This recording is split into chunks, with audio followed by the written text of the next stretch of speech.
అందరికీ నమస్కారాలు.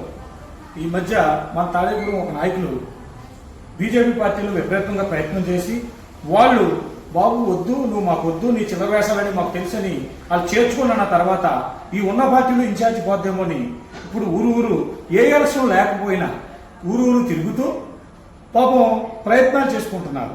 ఈ గ్రామస్తులు వెళ్ళిన చోటల్లా ఏమయ్యా మీరు మాకేమి చేయలేదు కదా, నా మాట ఎప్పుడూ వినలేదు కదా అని వాళ్ళు అడుగుతుంటే కాదు ఇప్పుడు నేను అధికారంలో లేను, అధికారంలో ఉన్న వాళ్ళని అడగండి. వాళ్ళు గ్రామస్తులు అంటున్నారు, అయ్యా మీరు అధికారంలో ఉన్నప్పుడే మేము మీ దగ్గరికి వచ్చాం, అప్పుడు ఏమీ చేయలేదు, ఇప్పుడు ఎందుకు మా దగ్గరికి వచ్చి ఈ కేకలు అరుపులు వేస్తున్నారని అడిగితే సమాధానం చెప్పలేక వెన్ను తిరిగే వైను కనపడు. కొవ్వెక్కిన బాబు కొడుకు ఎలా మాట్లాడుతాడో అలాగే మాట్లాడతాడు.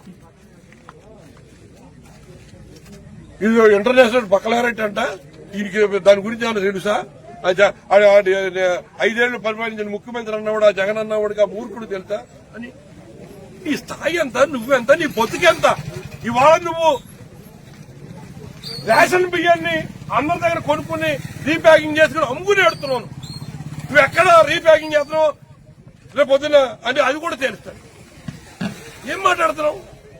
మాట్లాడేదానికి సభ్యత సంస్కారాలు నువ్వు చదువుకున్నానంటున్నావు.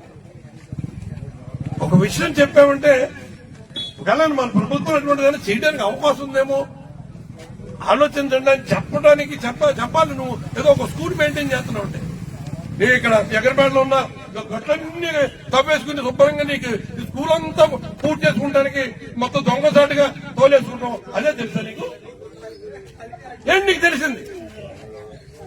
మద్యం వెచ్చలవిడిగా అమ్మేసుకుంటుంటే ఇన్వాయిసుల ప్రకారం ఎన్ని క్వార్టర్లు వెళ్ళి ఎన్ని లెక్కేసుకుని డబ్బులు కలెక్ట్ చేయడం తెలుసా నీకు?